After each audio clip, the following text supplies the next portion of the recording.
बिस्मिल्लाहिर्रहमानिर्रहीम। अस्सलाम वालेकुम viewers and welcome back to my channel. I hope you are fine. तो हम पोलराइजेशन के न्यूमेरिकल प्रॉब्लम्स कर रहे थे और आज है उसका न्यूमेरिकल नंबर 6। आज का न्यूमेरिकल भी थोड़ा सा ट्रिकी है क्योंकि इसमें क्लॉकवाइज और एंटी क्लॉकवाइज की टर्म्स इंट्रोड्यूस होने लगी हैं। ठीक है, तो मैंने आपको बताया था कि अगर क्लॉकवाइज की टर्म हो उसके लिए हम क्या लेते हैं, पॉजिटिव लेते हैं, और एंटी क्लॉकवाइज के लिए नेगेटिव लेते हैं। ठीक है, so today we have 3 filters. हमारे पास एक रेफरेंस एक्सिस दिया हुआ है, वर्टिकल एक्सिस। ठीक है, और हमें बताया हुआ है कि एक पोलराइड, जो पहला पोलराइड है वो 15 डिग्री क्लॉकवाइज लगा हुआ है, तो मैंने उसको कह दिया कि पॉजिटिव साइन ले लेते हैं इसके साथ। ठीक है, उसके बाद दूसरा फिल्टर जो है वो 10 डिग्री एंटी क्लॉकवाइज है, तीसरा फिल्टर -25 के एंगल पे है। इस तरह कंसिडर कर लेते हैं। ठीक है, साइन यहाँ पे मैंने ये वाली ली है क्योंकि हम एंटी क्लॉकवाइज के लिए हम क्या लेंगे, नेगेटिव लेंगे, और क्लॉकवाइज के लिए हम लेंगे पॉजिटिव। समझ आ गई है? तो 3 फिल्टर इस तरीके से हैं, और ये जो दरमियान वाला है ये सिर्फ एक रेफरेंस एक्सिस है, ये कुछ भी नहीं है। हमने रेफरेंस लाजमी बताना होता है कि हम वर्टिकल एक्सिस के एतबार से क्लॉकवाइज ले रहे हैं और एंटी क्लॉकवाइज इसका यहाँ बनेगा। और अगर हमारा हॉरिजॉन्टल एक्सिस है, जिस तरह ये हॉरिजॉन्टल है, तो उसके एतबार से क्लॉकवाइज यहाँ पे बनेगा और एंटी क्लॉकवाइज यहाँ पे बनेगा। ठीक है, तो चलिए अपना न्यूमेरिकल स्टार्ट करते हैं।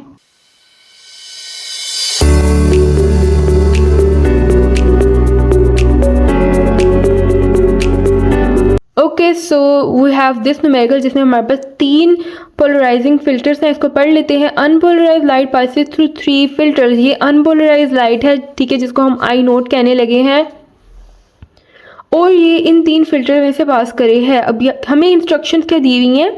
The first one has an angle of 15 degree clockwise with the vertical. So this is the vertical, ये वर्टिकल है, ठीक है, और इस वर्टिकल के साथ 15 डिग्री का ये एंगल बना रही है, ये वाला जो पोलराइजर है। ठीक है, ये मतलब ये सारी इस तरह, ये लाइन सारी इस तरह 15 डिग्री पे लगी हुई हैं।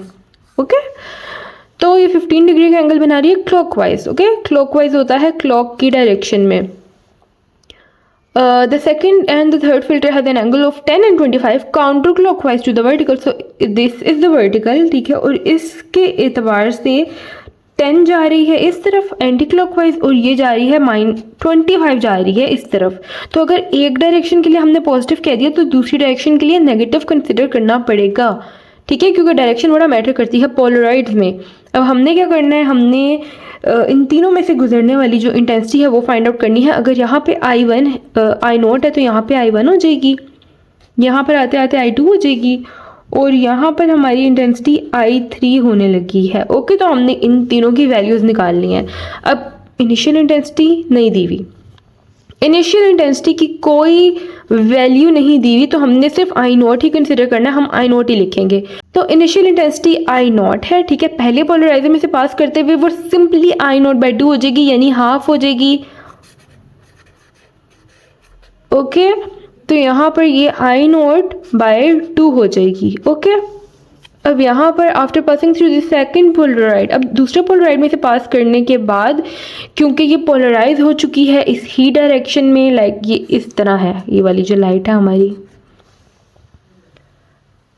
ठीक है, तो I2 की वैल्यू क्या हो जाएगी, I1 cos स्क्वायर θ1। यहाँ पे हम लगा रहे हैं मेलर्स लॉ, ये हमारा मेलर्स लॉ है, और ये सिर्फ और सिर्फ तब लगता है जब हमारे पास लाइट पोलराइज्ड हो।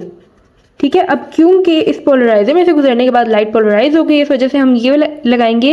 लेकिन ये जो थीटा है ये हमें क्या बता रहा है, ये जो थीटा है ये हमें चेंज इन एंगल बता रहा है। ठीक है, यानी ये जो थीटा है ना, ये चेंज इन एंगल के बारे में बता रहा है, और चेंज क्या होता है, चेंज होता है θ2 माइनस θ1। ओके, सो ये डिफरेंस बता रहा है, डेल्टा थीटा बेसिकली ये। ओके, तो फाइनल माइनस इनिशियल, मतलब ये कि फाइनल एंगल अगर हमारा ये बन रहा है -10, तो इनिशियल क्या है ये, तो θ2 जो कि -10 है उसमें से माइनस करना है ये -10 -15, ये क्या हो जाएगा -25 हो जाएगा। ठीक है, अच्छा नोट में क्या है कि हमने जो क्लॉकवाइज एंगल्स हैं उनको हमने पॉजिटिव लिया हुआ है, और जो एंटी क्लॉकवाइज उनको हमने नेगेटिव लिया हुआ है। आप इसको चेंज भी कर सकते हैं, आप ये भी कह सकते हैं कि जितने भी मेरे क्लॉकवाइज एंगल्स हैं मैं उनको नेगेटिव लूँगा, और जितने भी एंटी क्लॉकवाइज हैं उनको पॉजिटिव लूँगा। ठीक है, लेकिन आपने इस पे फिक्स रहना है, यानी डटे रहना है। तो ये जो चेंज इन एंगल है वो हमारे पास -25 आ गया, लेकिन कॉस जो है क्योंकि नेगेटिव साइन को खा जाता है इस वजह से ये इसको खा जाएगा और आपके पास बिल्कुल ऐसे होगा जैसे जो है ना एंगल आपके पास 25 ही आया। ओके, तो क्योंकि ये इसको ख़त्म कर दिया इसने, तो हम क्या करेंगे, cos 25 की वैल्यू निकाली और उसका स्क्वायर भी ले लिया। ओके, तो आपके पास ये वैल्यू आएगी। ओके, तो अब क्योंकि इस क्वेश्चन में हमें बिल्कुल नहीं बताया हुआ कि आपने करना क्या है, एक तो देखिए हमें आई नोट की वैल्यू नहीं बताई हुई, ठीक है, इसकी कोई वैल्यू नहीं दी हुई। दूसरा हमें ये भी नहीं बताया हुआ कि आपने I1 को I नॉट की टर्म्स में लिखना है, I2 I3 जितने भी हमारे पास आंसर्स होंगे उसको I नॉट की टर्म्स में लिखना है। इस वजह से हमारे पास यहाँ पे I1 आ रहा है ना, तो हम एज इट इज़ I1 लिख देंगे, हमने कोई I नॉट की टर्म्स में नहीं लिखना है इसको। समझ आ गई है?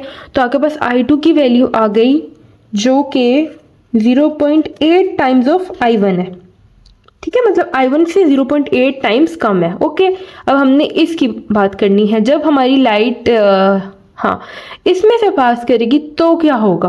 Okay, after passing through the third Polaroid, अब जब थर्ड पोलराइड में से ये पास करेगी तो क्या होगा, तो दोबारा से हमारा ये delta theta it will come into action और हम θ3 माइनस ऑफ θ1 करेंगे। अगर हमने इसको θ1 कंसिडर किया, ये θ2 है, तो ये θ3 हो जाएगा। समझ आ गई है?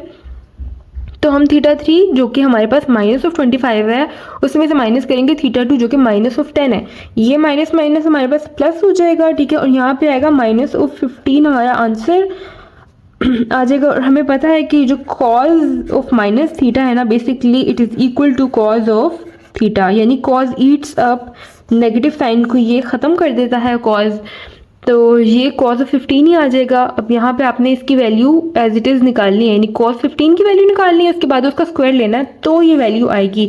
और आप इसको चेक करके बताएं कि क्या ये वैल्यू आ रही है या नहीं आ रही। उसके बाद हमने ये जो I2 है हमने उसकी वैल्यू डाल दी 0.8 टाइम्स ऑफ यहाँ पे I1 है, ठीक है, I नॉट नहीं है, तो इन दोनों को मल्टीप्लाई करके आपके पास ये वैल्यू आएगी and this will be this. Okay, so guys, that was it for today. Thank you so much for watching the video. If you like it, give it a big thumbs up and subscribe to our channel if you're new. Okay, thank you. Allah Hafiz.